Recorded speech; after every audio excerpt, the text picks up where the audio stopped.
दूसरा नेट भी लगा दिया ठीक करते है।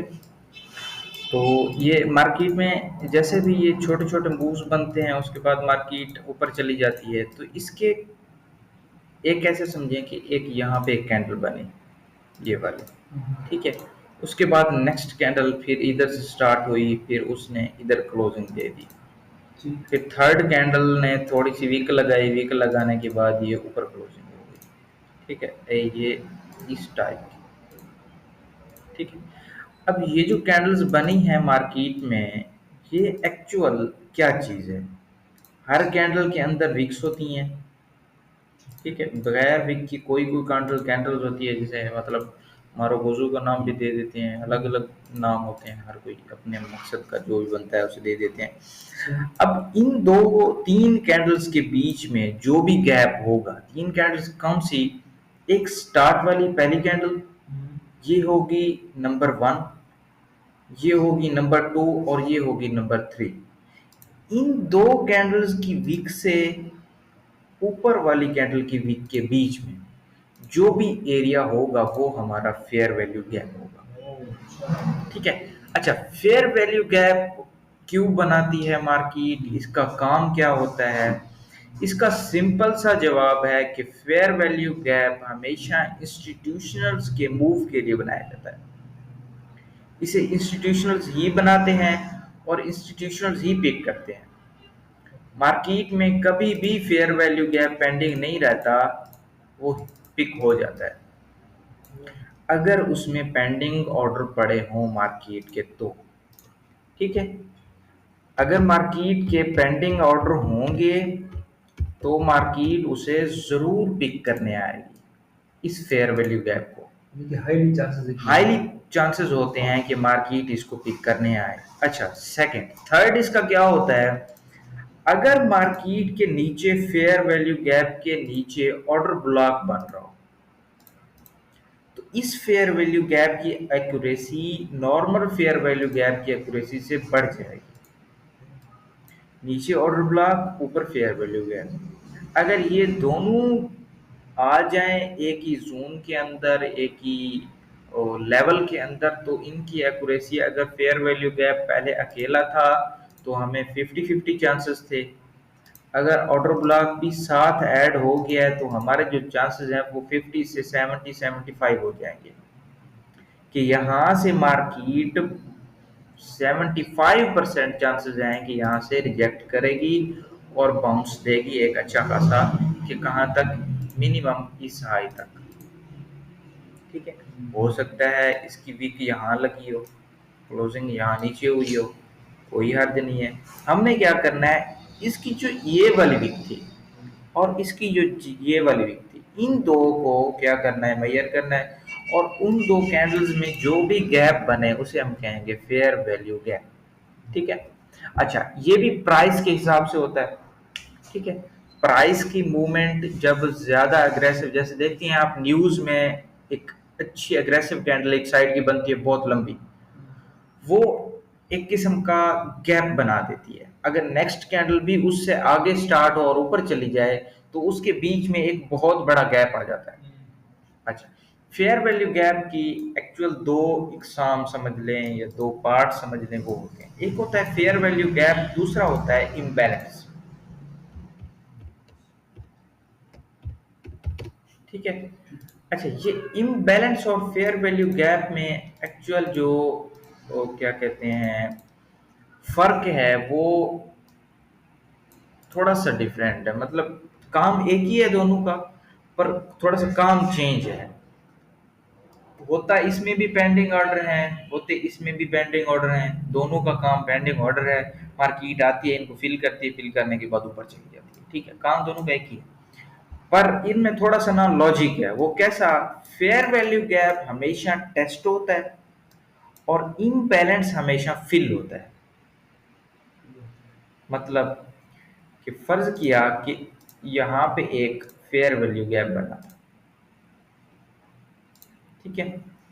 मार्केट यहाँ से मूव कर रही है, उसने ये वाला फेयर वैल्यू गैप बनाया। नेक्स्ट टाइम मार्केट जब यहाँ आएगी तो उसे टेस्ट करके ऊपर चली जाएगी।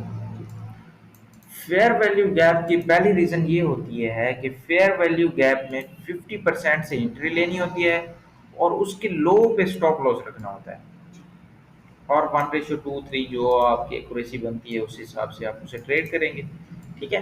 अच्छा, उसके बाद होता है इम्बैलेंस। इम्बैलेंस क्या होता है? इम्बैलेंस हमेशा एक तो बड़ा होता है फेयर वैल्यू गैप के हिसाब से। अगर फेयर वैल्यू गैप आपको इतने नजर आएंगे तो इम्बैलेंस बहुत बड़ा होगा, उसकी कैंडल जो होगी उसका बैलेंस इतना ज्यादा होगा कि वो इम्बैलेंस हो जाएगी। इस वजह से उसे इम्बैलेंस कहते हैं। ये जो इम्बैलेंस कैंडल होती है इसको मार्केट सिर्फ टेस्ट नहीं करती कि मार्केट यहाँ से, जैसे कि यहाँ से मार्केट ने मूव दिया, मूव देने के बाद ऊपर चली गई, ऊपर देने के बाद इसे सिर्फ टेस्ट करे और ऊपर चली जाए, ऐसा नहीं होता। इम्बैलेंस में मार्केट पूरा फिल करती है, उसके बाद रिजेक्शन देना स्टार्ट करती है और ऊपर जाना स्टार्ट करती है। काम दोनों का एक ही है, उन्होंने रिस्पेक्ट देनी है, रिस्पेक्ट देने के बाद मार्केट को ऊपर लेके जाना है। अगर बाय का इम्बैलेंस है तो ऊपर लेके जाएंगे, अगर सेल का इम्बैलेंस है तो नीचे लेके जाएंगे। अच्छा, ज्यादातर चांसेस होती हैं कि इम्बैलेंस में जो रिटेल ट्रेडर हैं वो फंस जाते हैं, वो उसे क्या समझते हैं कि ये फेयर वैल्यू गैप है, और ये जो इम्बैलेंस बना था ये एक्चुअल इम्बैलेंस नहीं है, ये भी फेयर वैल्यू गैप है। जब इन दोनों का फर्क ही नहीं पता होता, वो क्या करते हैं, इसके नीचे स्टॉप लॉस रख देते हैं इम्बैलेंस के नीचे, और क्या करते हैं, इसके 50% से ट्रेड लगा देते हैं। ये इम्बैलेंस में ये उनका स्टॉप लॉस हिट हो जाता है और अच्छा खासा उनको लॉस हो जाता है। ठीक है। अच्छा, इसमें मसला क्या होता है और इसमें क्यों नहीं होता? इम्बैलेंस 3 कैंडल पे मुश्तमिल होना लाजिम नहीं है, जैसे कि फेयर वैल्यू गैप का होना लाजिम है। ठीक है। इम्बैलेंस का अगर 3 कैंडल बनती है, उनमें से कोई एक बीच वाली कैंडल जो होगी उसका इम्बैलेंस बनेगा।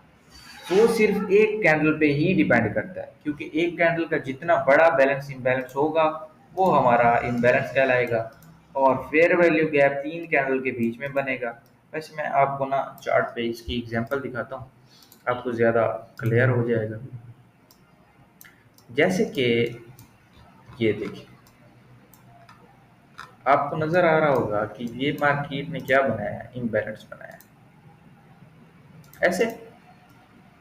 ये ब्लैक कैंडल जो बनाई है ये इम्बैलेंस है ना, ये यहाँ से यहाँ तक एक ही कैंडल चली है, उसको इम्बैलेंस कहते इम्बैलेंस कहेंगे। अच्छा, नेक्स्ट टाइम जब मार्केट इधर आई तो उसने क्या किया, रिटेल ट्रेडर ने यहाँ से क्या किया होगा, सेल किया होगा, इसके ऊपर स्टॉप लॉस रखा होगा और नीचे के लिए अपना एग्जीक्यूशन की होगी। मार्केट ने क्या किया है, मार्केट जब ऊपर आई है, ऊपर आने के बाद मार्केट ने यहाँ से आके उनको स्टॉप लॉस हिट कर दिया। ये क्यों किया है? क्योंकि मार्केट इम्बैलेंस को पूरा फिल करती है और जो फेयर वैल्यू गैप है उसको सिर्फ टेस्ट करती है। ठीक है। अब आते हैं फेयर वैल्यू गैप कहाँ पे मिलेगा। ये एक कैंडल है, उसके बाद ये कैंडल है, इसके बीच में एक छोटा सा इम्बैलेंस है, वो फेयर वैल्यू गैप है। हैं। मार्केट ने क्या किया, उसे टेस्ट किया, टेस्ट करने के बाद ऊपर। ठीक है। अब नेक्स्ट, यहाँ पे इम्बैलेंस नहीं बन रहा कोई भी, ना ही फेयर वैल्यू गैप, क्योंकि इस कैंडल ने विक लगा दी है इस कैंडल तक। अगर इस कैंडल की विक यहाँ तक होती और ये जो कैंडल है ये सारी फ्री होती तो ये हमारा इम्बैलेंस कहलाता, अदरवाइज ये इम्बैलेंस नहीं है क्योंकि इसने फिल कर दिया उस कैंडल को। ठीक है। अच्छा, अब आगे चलते हैं, आगे जाते हैं तो यहाँ पे हमें क्या नज़र आ रहा है, ये 2 कैंडल्स, ये यहाँ तक, ये हमारा क्या हो जाएगा, फेयर वैल्यू गैप। मार्केट ने क्या किया, उसे टेस्ट किया, टेस्ट करने के बाद हम यहाँ से अपनी एंट्री एग्जीक्यूट करते, और यहाँ से फेयर वैल्यू गैप जहाँ से स्टार्ट हो रहा हो वहाँ से भी कर सकते हैं। 50% से करें आपकी मर्जी, फेयर वैल्यू गैप से करें आपकी मर्जी। ये देखें कितना छोटा स्टॉप लॉस है, सिर्फ कोई, मेरे ख्याल में अगर स्टॉप लॉस को हम गिने भी सही तो कोई 10 पिप का होगा, 10 पिप का स्टॉप लॉस है। और हमारा टीपी जितना भी रखें, अगर इसे अप टू 100 अभी तक भी जाने दें तो मैं आपको गिनवा देता हूँ कि कितना 1 रेशो, ये हो गया अभी तक के लिए, ये हाई लगाया मार्केट ने, 1:38 हो गया। अगर स्टॉप लॉस होता तो $1, प्रॉफिट कितना, $38। ये क्या हो गया 0.01 के साथ। अगर 0.10 के साथ किसी ने लगाई है तो वो तो फिर $3,3800 पे पहुंच जाएगा। ठीक है, ये होता है फेयर वैल्यू गैप और इम्बैलेंस में थोड़ा सा डिफरेंस। अच्छा, अब ये देखें, मार्केट में यहाँ कोई फेयर वैल्यू गैप नहीं है क्योंकि नेक्स्ट कैंडल ने इसे फिल कर दिया है इसको। इसके अगर बराबर नेक्स्ट है। कैंडल ने इसको फिल ना किया होता, नेक्स्ट कैंडल की विक यहाँ तक आई है, अगर वो होती यहाँ तक, मतलब 50% से ऊपर होती, तो क्या करते हम, इसे फिर फेयर वैल्यू गैप कहते हैं। और मार्केट जब नेक्स्ट टाइम यहाँ पे आती तो उसे टेस्ट करती, और टेस्ट करने के बाद फिर ऊपर जाती। इसके 50% से या इसके ऊपर से हम अपना एंट्री पॉइंट और नीचे हमारा स्टॉप लॉस। अच्छा, कैंडल दोनों एक ही हो सकती है, बुलिश या बेयरिश, अलग नहीं हो सकती। अलग हो सकता है, थर्ड कैंडल। हाँ, ये कोई हर्ज नहीं है इसमें। मैं आपको एक एग्जांपल मैंने यहाँ दिखाई है आपको, ये देखिए, ये भी बीरिश कैंडल है, इसके बीच में ये बुलिश कैंडल है, ये बीरिश कैंडल है। नहीं, थर्ड मतलब एक तो नहीं सकती, दोनों बुलिश हो और एक बेयरिश, इस तरह हो सकता है। सब हो सकता है, पर कैंडल का फर्स्ट कैंडल और थर्ड कैंडल के बीच वाली जो कैंडल हो उसका गैप होना लाजिम है, इसीलिए उसे कहेंगे हम फेयर वैल्यू गैप। ठीक है, अच्छा, उसके बाद हम थोड़ा सा पीछे आ जाते हैं, पीछे आते हैं तो यहाँ पे हमें नज़र आ रही है फेयर वैल्यू गैप है। मार्केट ने क्या किया, उसे थोड़ा सा रह गया, उसको टेस्ट करने से मार्केट के ऑर्डर्स जो थे वो यहाँ पे कंप्लीट हो गए हैं। अगर इसे H1 में शिफ्ट करेंगे तो ये पूरा इम्बैलेंस वो क्या बन जाएगा, फेयर वैल्यू गैप बन जाएगा। अच्छा, नेक्स्ट फिर नीचे आ जाते हैं, नीचे आते हैं तो फिर देखते हैं हम कि इस कैंडल से लेके इस कैंडल तक क्या बना है, हमारा फेयर वैल्यू गैप बना है।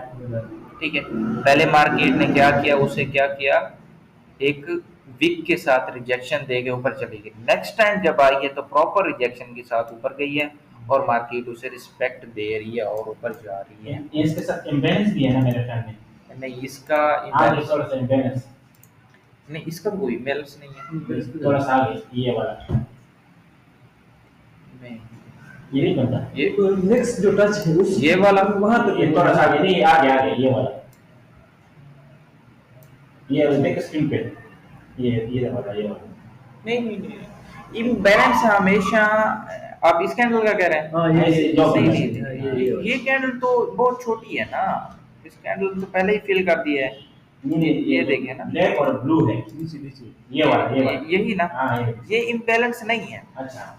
ये इम्बैलेंस क्यों नहीं है? हाँ। पहली बात तो जब मार्केट की फर्स्ट कैंडल सेकंड कैंडल बनी है तो ये इतना ज्यादा हाईली वोलेटाइल नहीं है जो इम्बैलेंस बना है ना, नीचे भी तो उसने काफी नीचे इसका वेग चला गया, जो ब्लैक ये वाली, उसने फिर टेस्ट ही कर दी है इससे नेक्स्ट नीचे। कैंडल ने।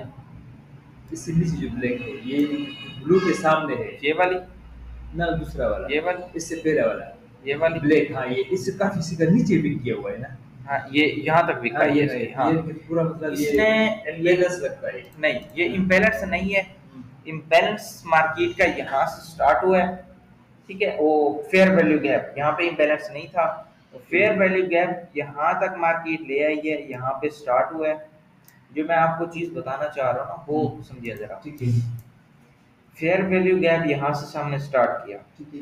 नेक्स्ट टाइम जब आए यहाँ पे हमें क्या मिला, साइन, यहाँ पे जाके इंगल्फिंग बनी, यहाँ से हम एंट्री लेते उसका, यहाँ पे स्टॉप लॉस रखते नीचे। तो मार्केट यहाँ तक आई, उसके बाद हमें क्या दिया, प्रॉफिट दे दिया 1:2, तो हमारा हो ही जाना था। ठीक है, अच्छा, जब नेक्स्ट टाइम आई, क्योंकि जब मार्केट पहली दफा आई तो ये कभी कभी होता है, हर दफा नहीं होता।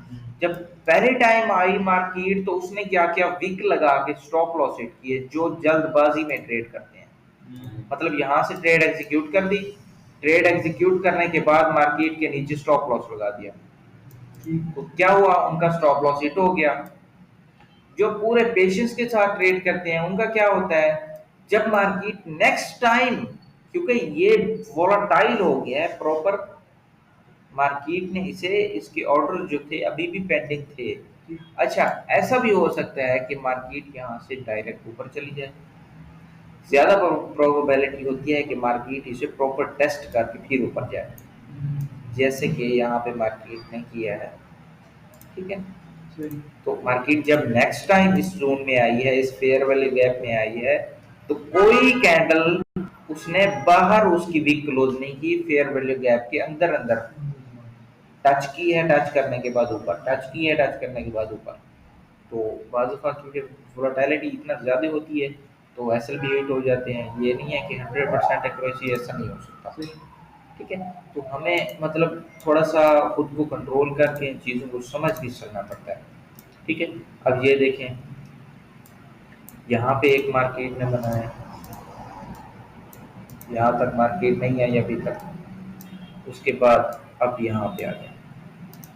ये देखें मार्केट ने ये एक बनाई है कैंडल, यहाँ से यहाँ तक बनाई है ना।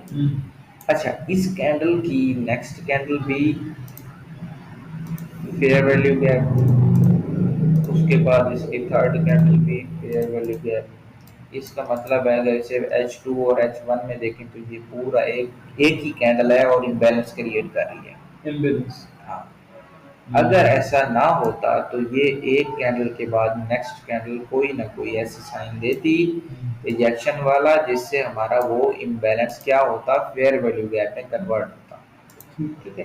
क्योंकि ये इम्बैलेंस बना था तो मार्केट ने क्या किया, इसे टेस्ट किया है प्रॉपर, और टेस्ट नहीं किया, पूरा फिल किया है, फिल करने के बाद ऊपर चली गई। ज़्यादातर चांसेस होते हैं कि मार्केट जब इम्बैलेंस को प्रॉपर फिल करने आती है तो वो लिक्विडिटी हिट कर देती है, सही। जो इसके हाई पे होती है।